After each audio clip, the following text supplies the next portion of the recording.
오늘은 기도에 관한 두 가지 질문을 가지고 성경 속으로 들어가 보겠습니다.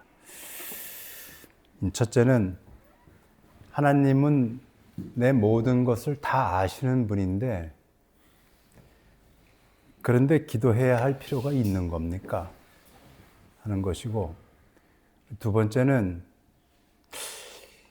기도를 간절히 하는데 왜 응답이 이렇게 보이지 않는 겁니까?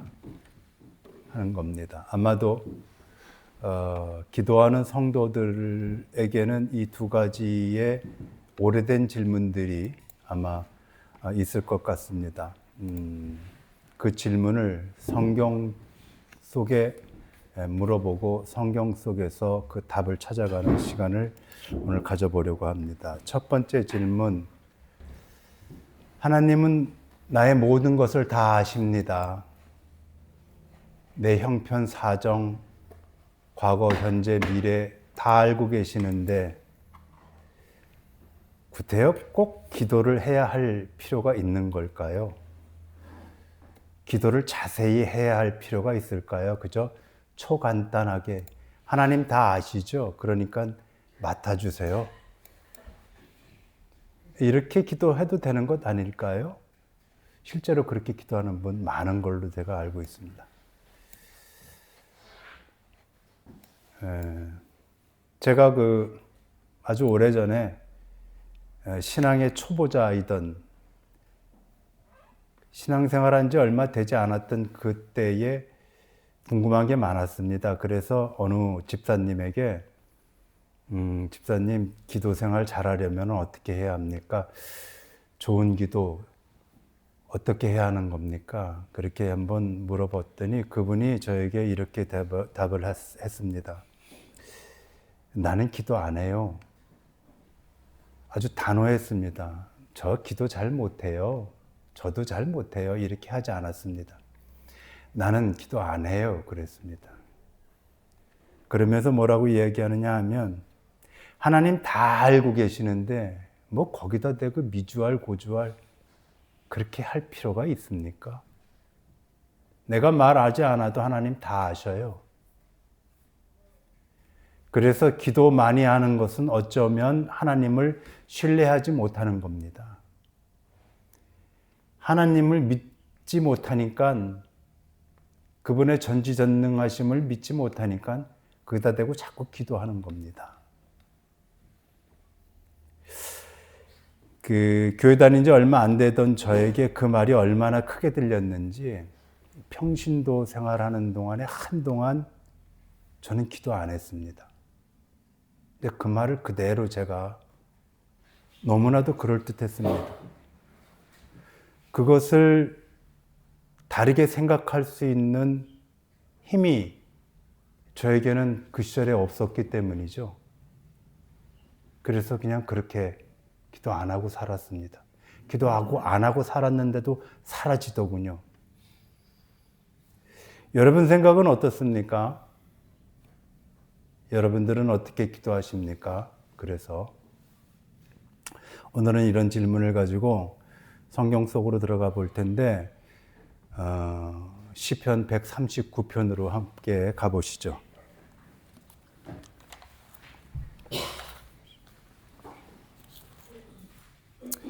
시편 139편 1절에서 17절까지 말씀을 읽겠습니다.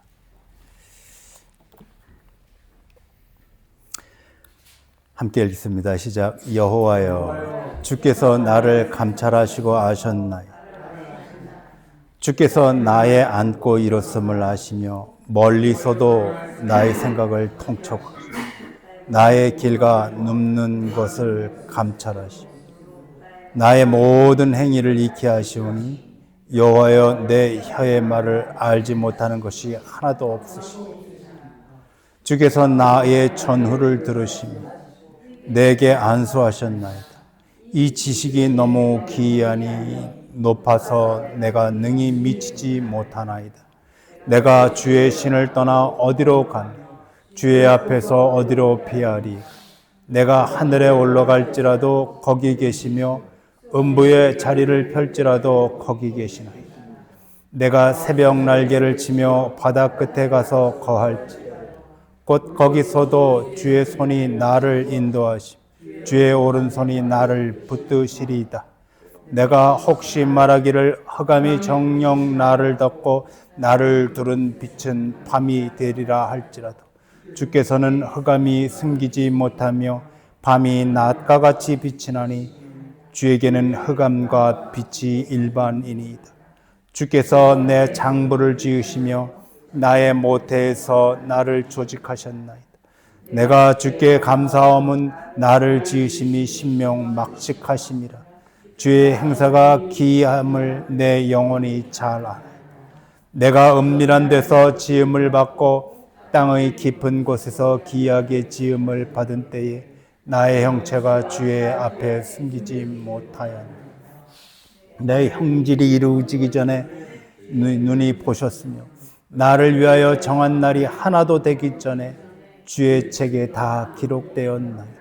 하나님이여 주의 생각이 내게 어찌 그리 보배로우신지요 그 수가 어찌 그리 많은지요. 아멘. 오늘 본문에서 다윗은 이렇게 고백합니다. 하나님은 내가 앉고 일어서는 것을 다 아시고 내가 눕고 잘 때에도 내 생각을 다 아시고 내가 무슨 생각을 하고 또 무슨 생각으로 내 생각이 옮겨가는 것인지도 다 알고 계시고 심지어는 내가 무슨 말을 하려고 입을 열기도 전에 내 입에서 나올 말까지도 하나님은 다 아신다 그래요. 기도와 관련해서 생각을 해보면 내가 하나님 앞에 무슨 기도를 해야 할지 또 기도를 하려고 내가 하나님 앞에 앉았을 때 하나님은 내 입에서 무슨 기도가 나올지도 다 알고 계시다고 그래요.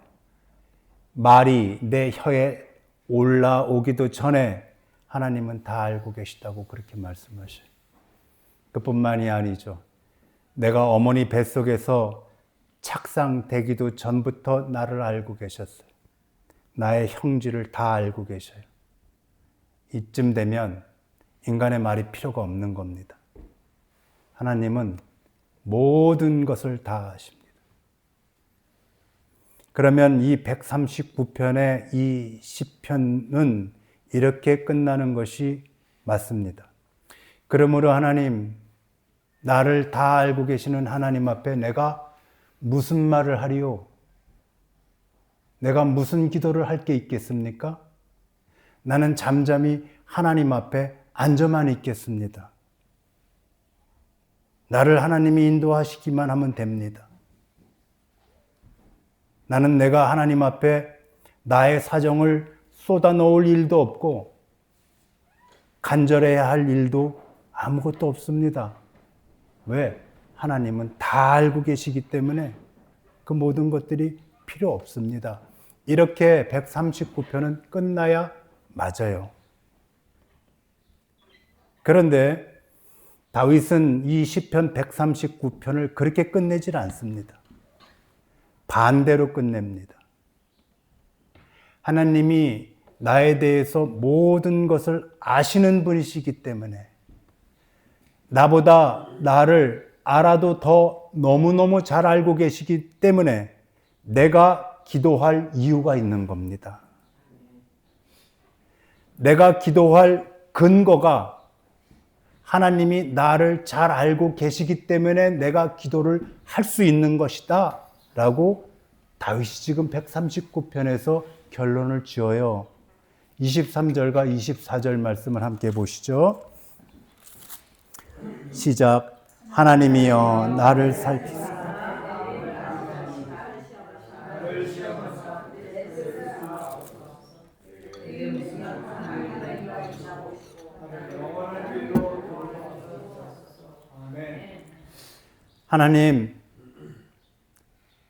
하나님은 정말로 내 형편 다 아시죠? 내가 미처 꺼내놓지도 못하는 수많은 내 언어들을 하나님은 다 알고 계시지 않습니까? 그러니까 내 이 형편 좀 펴주세요라고 기도하는 거예요. 하나님이 다 알고 계시니까 나는 잠잠해도 되는 것 아니에요?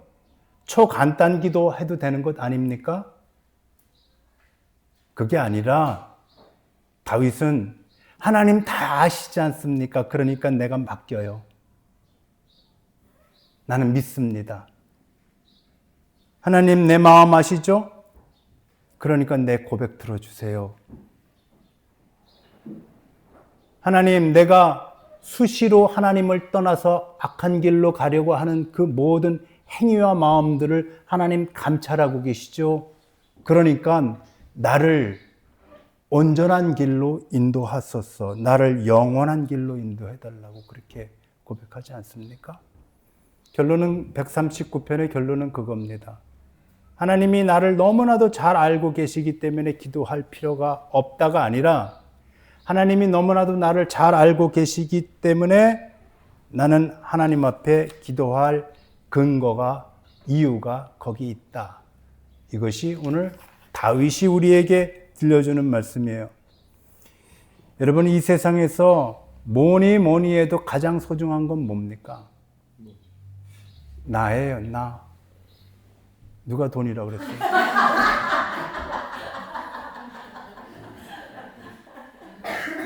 우리 교회에 아직도 그런 분 계셔요? 뭐니 해도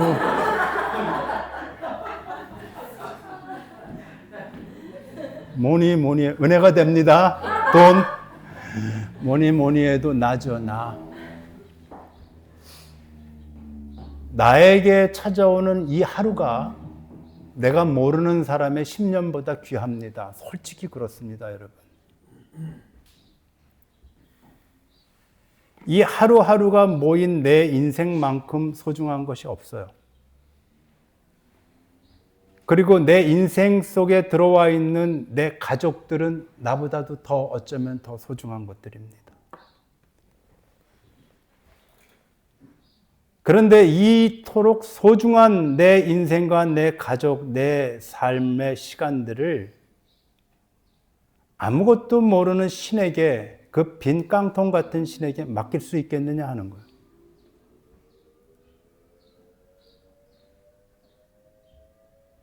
나를 모르는 사람에게 내 마음을 털어놓을 수가 있겠느냐는 거예요. 길 가는 누구 붙들고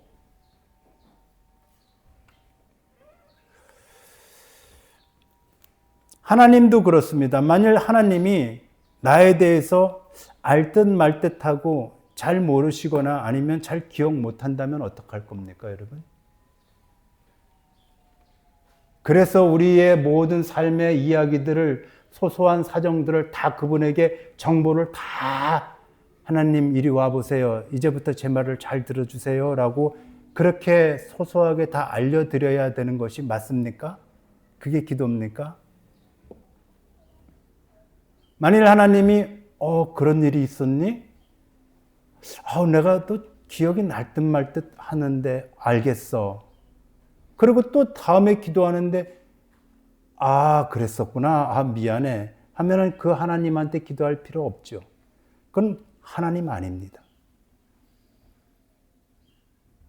하나님이 왜 능력자이십니까? 하나님이 무엇으로 우리를 왜 돕습니까? 어떻게 도울 수가 있습니까? 나를 아시기 때문에 도울 수가 있는 거예요.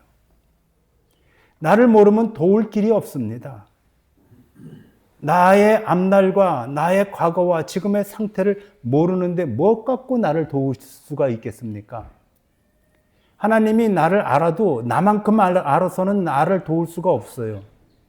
나보다도 월등히 뛰어나게 알고 계셔야만, 전지전능하게 알고 계셔야만 나를 도울 수가 있어요. 믿으시면 아멘이에요.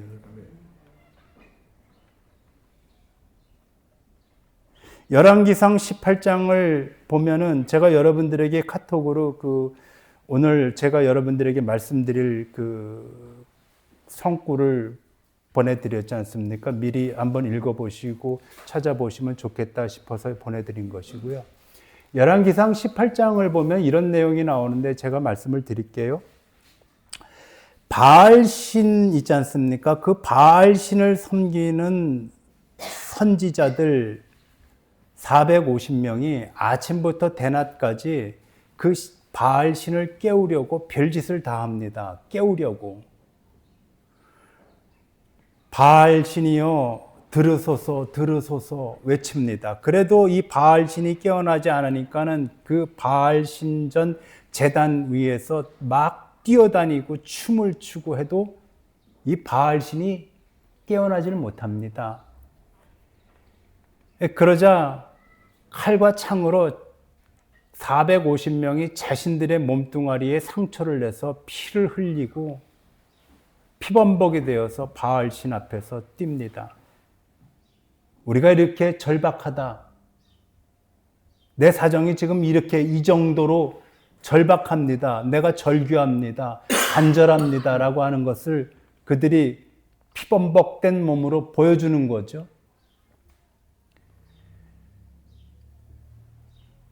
그 열왕기상 18장 29절은 이렇게 마무리를 짓는데 뭐라고 마무리를 짓느냐면 그때에 바알 신이 아무런 소리도 없고 아무런 대답도 없으며 누구도 뒤돌아보지 않더라. 어떻다고요? 바알 신이 아무런 소리도 없고 아무런 대답도 없고 누구도 뒤돌아보지 않더라. 왜 그런 겁니까? 바알 신은 그렇게까지 하는데 그럼 빈 깡통이기 때문에 그런 겁니다. 사람에 대해서 아는 것이 하나도 없기 때문에 그런 겁니다.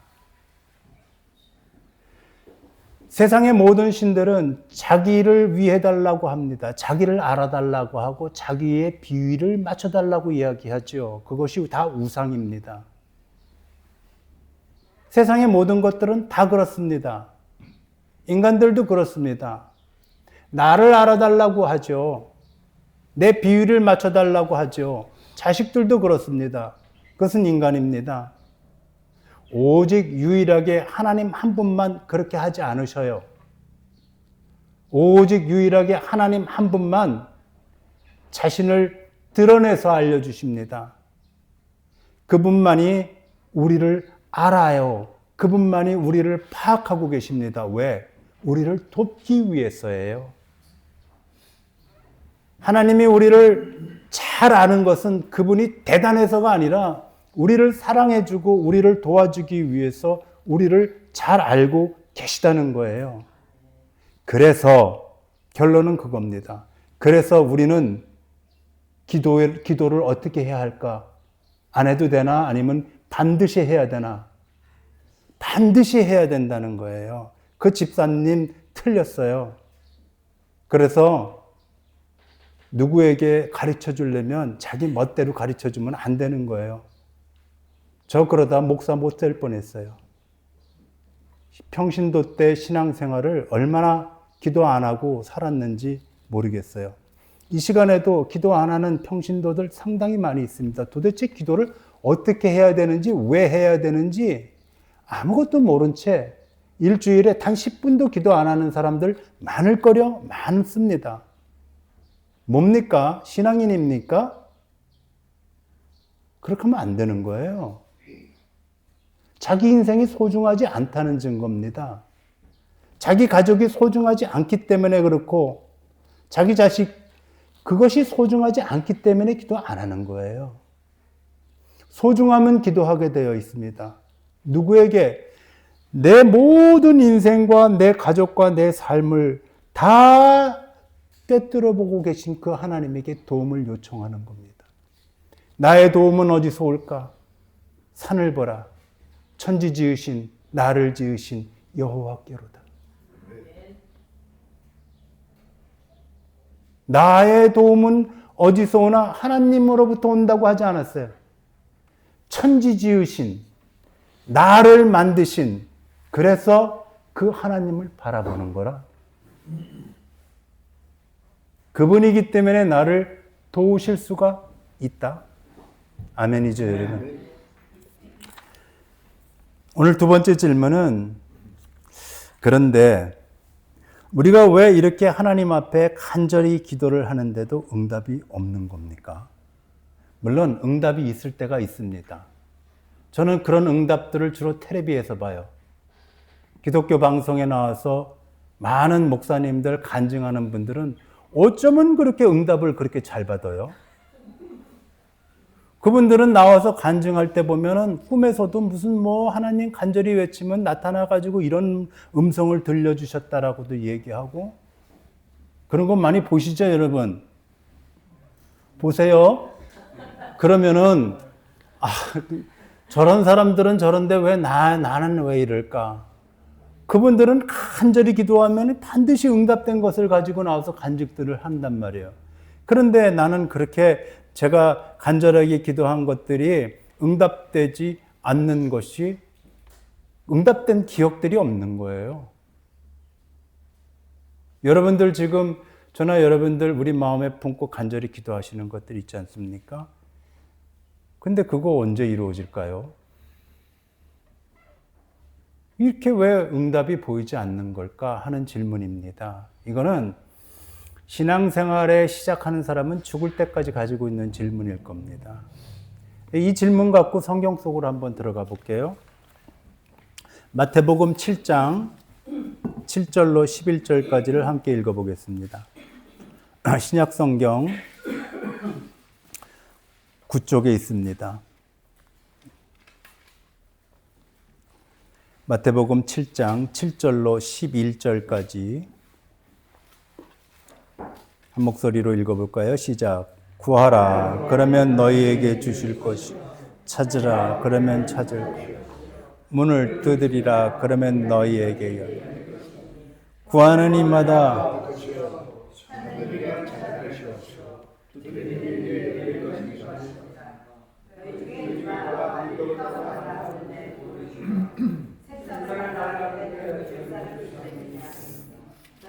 악한 자라고 좋은 것으로 자식에게 줄 줄 알거든 하물며 하늘에 계시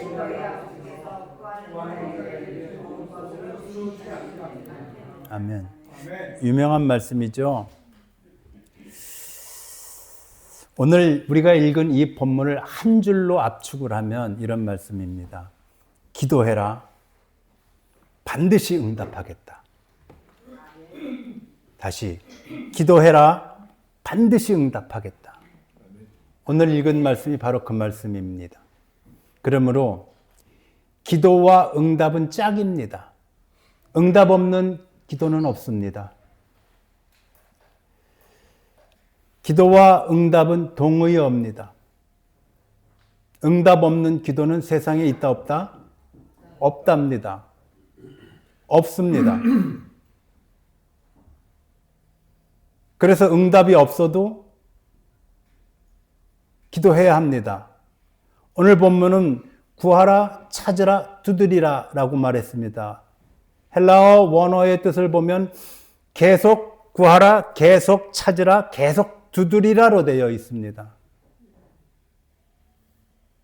쉬지 말고 기도해라. 이것은 예수 안에서 너희에게 품으신 하나님의 뜻이니라. 기도하라. 반드시 응답할 것이다. 그런데 우리가 가지고 떠났던 그 첫 질문이 있지 않습니까? 기도하는데 왜 응답이 없어요?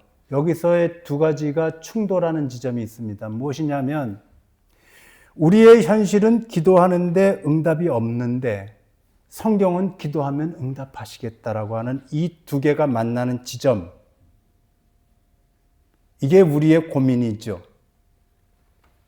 그것을 풀어주는 말씀이 오늘 본문의 11절에 이렇게 기록이 되어 있어요. 시작. 너희가 악한 자라도 좋은 것으로 자식에게 줄 줄 알거늘 하물며 하늘에 계신 너희 아버지께서 구하는 자에게 좋은 것으로 주시지 않겠느냐. 한 가지가 눈치가 채워집니다.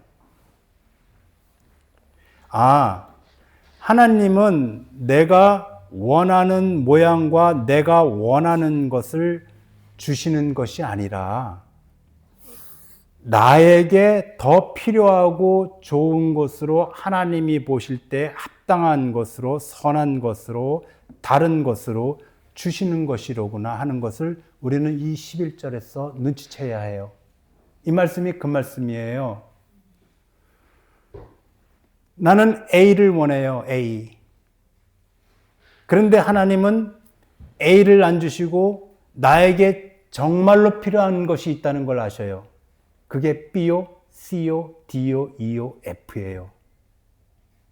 내가 이 모양을 원하면 이 모양을 주시겠다는 것이 아니라 내가 이 모양을 원하는데 하나님은 저 모양 저런 것들을 우리에게 내 삶의 응답으로 주신다는 겁니다.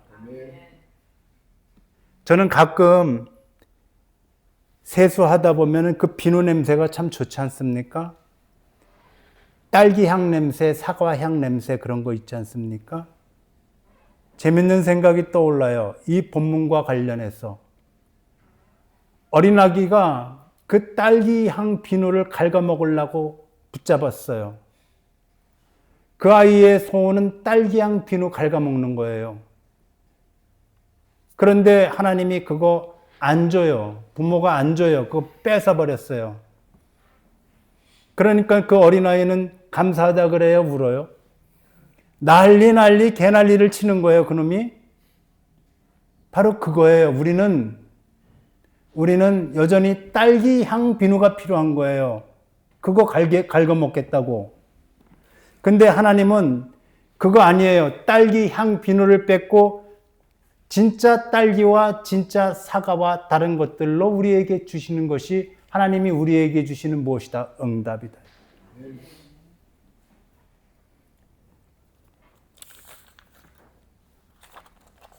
제가 성경 속에서 아주 중요한 예를 두 가지를 들어드릴게요. 첫 번째는 사도 바울의 가시 이야기입니다. 우리가 잘 아는 이야기죠. 사도 바울에게는 평생을 따라다녔던 고통의 가시가 있었습니다. 그는 그 가시의 고통 때문에 삶의 질이 아주 낮았어요. 아주 떨어졌어요. 그게 육체적 고통인지 정신적 고통인지 밝혀진 것 없지만은 그러나 한 가지 분명한 것은 대단한 고통 속에서 그가 살았다는 겁니다. 뭐가 됐든 고통이었어요. 그래서 삶의 질이 아주 떨어졌어요. 사역을 하는데도 전도를 하는데도 교회를 세우는데도 그놈의 것 때문에 정말로 괴로워서 하나님 앞에 3번을 기도했어요. 여기서 중요한 것은 그가 제자리에 앉아서 3번 반복해서 그 가시를 없애달라고 3번을 한 자리에서 되풀이했다는 것이 아니라 3차례를 기도했다고 그래요. 그러니까는 오늘 내가 간절히 이 문제를 붙들고 하루 종일 기도를 하고 나서 그 가시가 안 뽑아지니까는 또다시 언젠가 또 하나님 앞에 작정을 알고 울며 불면서 또 그 가시 뽑아달라고 간절히 기도했는데도 또 그 가시가 안 뽑아지고 기도의 응답이 안 이루어지는 거예요. 도대체가. 자신이 알고 있기에 분명히 하나님은 계신데도 말입니다. 그래서 바울은 또다시 기도합니다. 그걸 3차례 했다라고 하는 거예요. 그런데 하나님은 그 가시를 뽑아주셨습니까? 안 뽑아주셨습니다. 하나님은 바울의 바울의 기도도 응답하지 않았어요. 그러면서 하나님은 바울에게 뭐라고 말씀을 하시느냐? 내 은혜가, 네 은혜 말고 내가 너에게 준 은혜가 족하다 그래요. 이 말은 바울의 기도에 이어서 나온 말씀이기 때문에 이렇게 풀어야 되는 거예요. 바울의 그 간절한 그 애달픈 기도 속에 가시를 뽑아주신 하나님, 뽑아주지 않은 하나님은 바울에게 뭐라고 하는 것이냐? 내가 너의 기도에 해준 응답은 이미 차고 넘치게 많아. 라고 하는 거예요, 이게. 바울은 4번째, 5번째 기도하지 않았습니다. 3번째 기도에서 멈췄어요.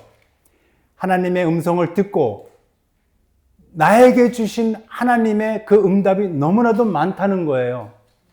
그래서 바울은 당연히 그렇게 했겠죠.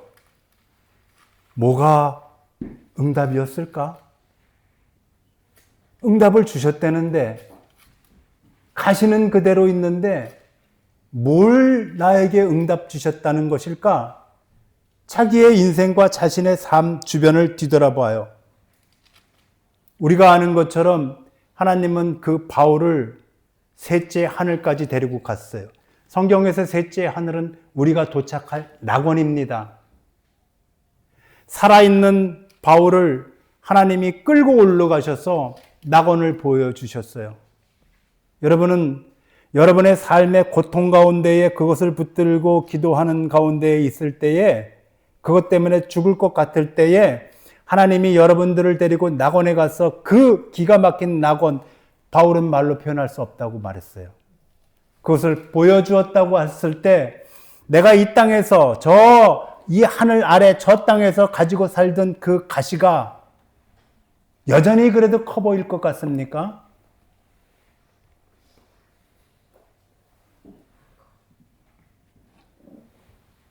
낙원에서 자신이 도착할 그 낙원을 경험하고 바라보았었던 그 바울이 저 땅에서 내가 부둥켜 안고 징징거렸었던 그 나의 고통이 얼마나 작아 보였을까? 하나님은 그것으로 바울에게 그 기도에 응답을 해주셨어요. 바울은 모르죠. 우리도 모르는 것처럼. 바울은 자신과 같은 것을 하나님께서 교회 세우는데 사용하시고 예수의 그 귀한 몸된 교회를 봉사하고 섬기게 해주셨어요. 여러분, 이건 보통 일 아닙니다. 교회 다니는 거, 예수 교회를 지금 여러분들이 다들 한 마음 한 손으로 다 섬기고 있지 않습니까? 기도의 응답인 줄 믿으시기 바랍니다. 아멘. 바울은 자신의 고통이 너무나도 크고 쓰라렸지만은 그 자신의 가시를 빼어주는 대신 고통이 무엇인지를 알았어요. 이건 정말 중요한 겁니다. 자신이 만나는 사람들의, 수많은 사람들의 그 고통과 슬픔과 괴로움, 절망, 그것이 무엇인지 자신은 자신이 가지고 있는 이 가시의 고통을 통해서 남의 고통을 볼 수 있었어요. 하나님은 그래서 그 고통, 가시 뽑아주지 않은 거예요. 이 세상에서 제일 멋대가리 없고 매력 없는 인간이 무엇이냐 하면 남의 고통 모르는 인간들이에요. 자기만 아는 사람들이에요. 곱게 자란 사람들, 다는 아니지만 부족함이 없다라고 지금 말하는 자들, 저는 두 번도 만나고 싶지 않습니다. 솔직히. 왜? 나에 대해서 알아주거나 알만한, 알기 위한 준비가 전혀 돼 있지 않은 인간들하고 뭐 이렇게 귀중하고 소중한 시간을 섞고 앉아서 먹고 마시느냐 하는 얘기죠. 저는 그런 사람들 싫습니다. 바울이 그런 사람들 만나러 다녔던가요? 바울이 만나는 사람들은 자기만큼 고통당하는 사람들이었습니다. 가난한 자, 핍박받는 자, 절름발이, 병든 자, 귀신 들린 자, 문둥이들, 절망하는 사람들, 순전히 그런 사람들 만나고 다녔습니다. 왜 그런 사람들을 만나고 다녔는가? 고통당하고 있다는 것을 알기 때문이에요. 자기의 고통을 통해서 남의 고통을 볼 수 있게 해주셨어요. 바울은 하나님이 내가 너에게 준 응답이 무지무지 많어야 이렇게 했을 때 그 자신이 받은 그 응답들을 뒤돌아볼 수 있었던 사람입니다. 여러분, 우리 삶에 이제껏 이루어지지 않고 있는 그 기도의 응답들, 그것만 바라보게 되면 계속 딸기 비누 찾는 겁니다. 우리에게 주신 하나님의 응답의 은혜는 바울처럼 많습니다. 그래서 내 삶을 둘러싸고 있는 삶의 모든 것들을 어느 한 날 앉아서 기도하면서 조용히 되새겨 보시기 바랍니다. 그러면 나에게 퍼부어 주신 지금까지의 내 기도가 어디로 가지 않고 오로지 하나님의 응답으로 다 채워져 있다는 것을 발견하는 은혜의 시간이 될 줄 믿습니다. 예수님이 겟세마네 동산에서 잡히시던 마지막 날 밤에 예수님은 제자들과 함께 겟세마네 동산에 올라가셨습니다. 그날 예수님은 우리가 잘 아는 기도를 이렇게 하시죠. 아버지, 이 십자가의 잔을 옮기실 수 있으면 옮겨 주십시오. 그러나 내 뜻대로 마옵시고 아버지 뜻대로 하소서. 예수님도 이제 잠시 후면은 다가올 그 십자가의 시간의 고통을 아셨기 때문에 이 잔을 옮겨달라고 그렇게 애원합니다. 여러분, 그 장면 너무나 많이 읽으셔서 잘 아실 겁니다. 그날 예수님은 아버지 하나님에게 이 기도를 3번 했습니다. 앉은 자리에서 3번 반복한 것 아닙니다. 이게 참 중요합니다, 여러분. 예수님은 제자들을 데리고 가서 너희는 이곳에 앉아 있어라 라고 떨어져 앉아서 첫 번째, 아버지 이 잔을 옮길 수 있으면 옮겨 주소서라고 기도를 했어요. 그러고 난 뒤에 제자들이 있는 대로 다시 갔다가 제자들의 상태를 보시고 또다시 실망스러워서 오셨어요. 그리고 또 홀로 아버지에게 이렇게 기도합니다. 아버지 이 잔을 옮길 수 있으면 옮겨 주소서. 그리고 나서 또 제자들에게 갔어요. 자고 있으니 그들에게 잠들지 말라라고 말씀하시고 또 그 자리로 올라오셔서 또 다시 기도하셨어요. 상상을 해보시죠. 그 한밤에 죽음을 앞둔 한 사람의 몸을 가진 예수, 고통을 다 짐작하시는 그 예수가 제자들과 기도의 자리를 서성거리고 오가셨던 그 안타까운 모습을 한번 상상해 보시죠. 십자가는 예수에게 거뜬한 것이 아니었습니다. 절규였었고 간절한 것이었습니다. 그 잔을 피하고 싶은 것이. 그런데 아버지 하나님은 그 잔을 치워주지 않았어요.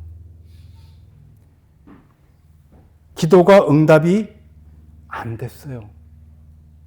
생각해 보십시오. 예수님의 기도도 응답이 안 됐어요. 예수님의 기도도 예수님이 원하시는 대로 응답해 주지 않는 하나님이세요.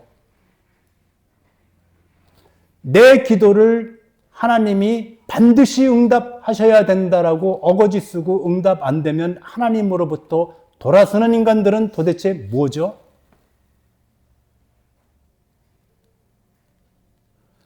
얼마나 교만하면 인간이, 그것은 신앙이 없는 것이 아니고 믿음이 약한 것이 아닙니다. 몰라서 그런 것이 아닙니다. 내 중심적 사고와 나라고 하는 사람에게 사로잡힌 존재는 하나님에게 기도를 한번 던져봐서 오나 안 오나, 마치 낚시꾼이 밑밥을 한번 던져봐서 고기가 무나 안 무나, 낚을 수 있나 안 낚을 수 있나, 그렇게 하나님을 낚아보려고 하다가 고기가 안 물면 낚시꾼이 다른 포인트로 이동하는 것처럼 자신의 기도를 하나님이 덥석 물지 않으면 옮기는 거예요. 신앙의 자리에서.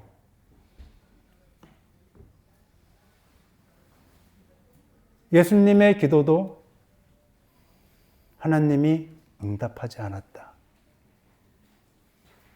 그런데 앞서서 말씀을 드린 것처럼 모든 기도는 곧 뭐다? 응답이다 그랬는데, 그럼 하나님은 무엇으로 예수님에게 응답해 주셨을까? 예수님에게 그 잔을 마시게 하는 대신 그분을 이 세상의 모든 이들을 구원하는 메시아 그리스도 되게 해 주셨어요. 그것이 하나님의 응답이셨어요.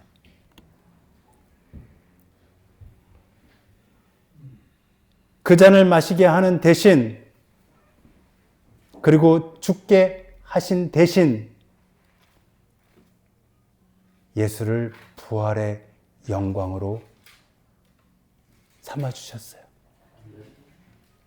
그 잔을 마시지 않았으면 부활의 영광도 없는 것이고, 예수가 그 잔을 마시지 않았더라면 우리의 부활도 없는 겁니다.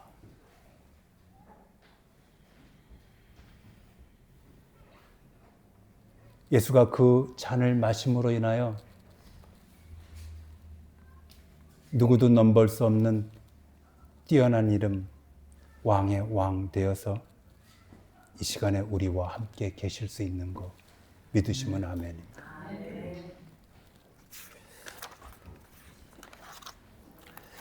돌이켜보면은 오늘날 우리가 여기까지 살아온 거, 분명히 나는 그때 그 일 때문에, 그 실패 때문에, 그 건 때문에 완전히 무너졌어야 되는데, 나 그때 완전히 끝난 거였는데, 오늘 여러분들이나 저나 오늘 이 자리에 주님 앞에 나와 있는 거, 그건 다 뭡니까? 하나님의 응답이었어요.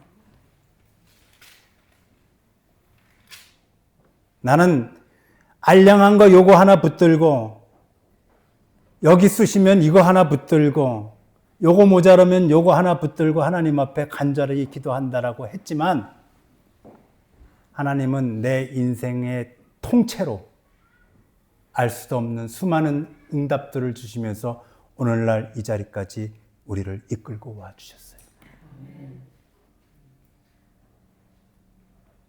그야말로 기도의 응답 덩어리들이죠, 우리는.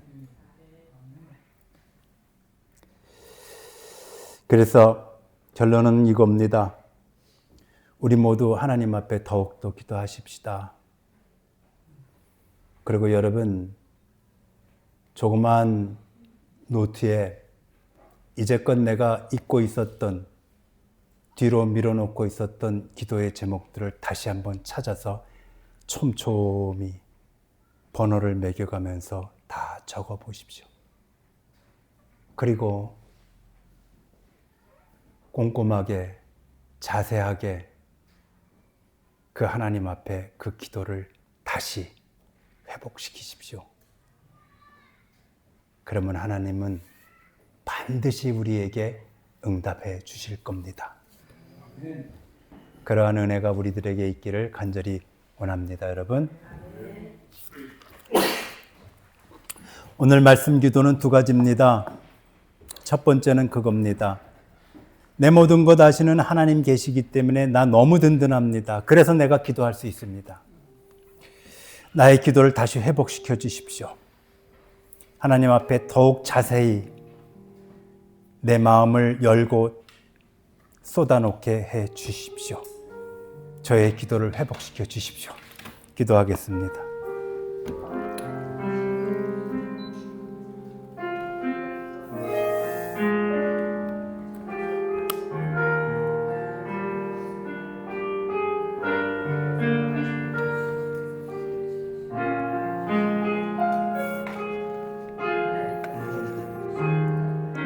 꼼꼼히 기도할 수 있게 해 주십시오.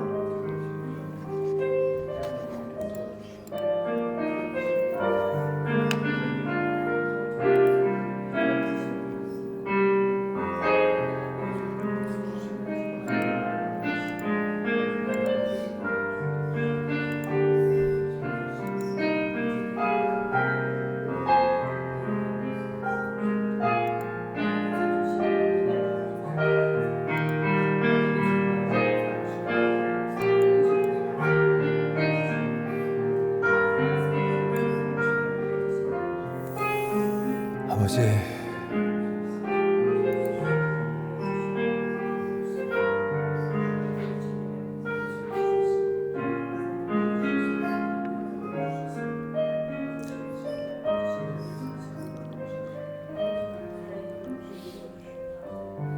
아멘. 오늘의 두 번째 기도는 이겁니다.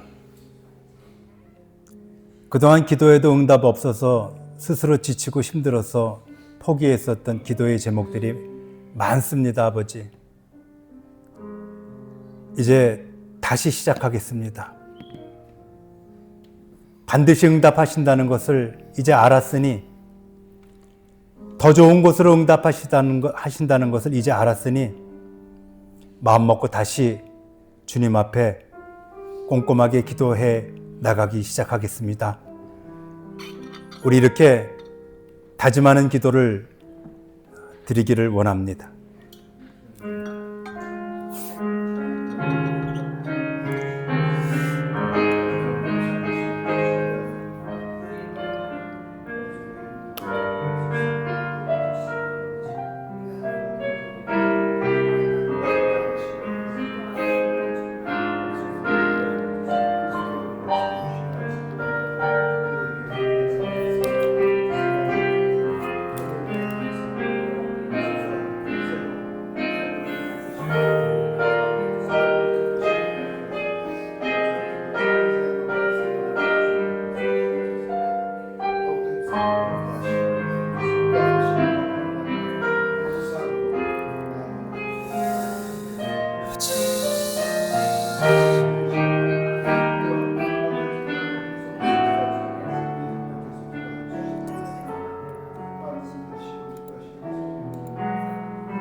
아멘.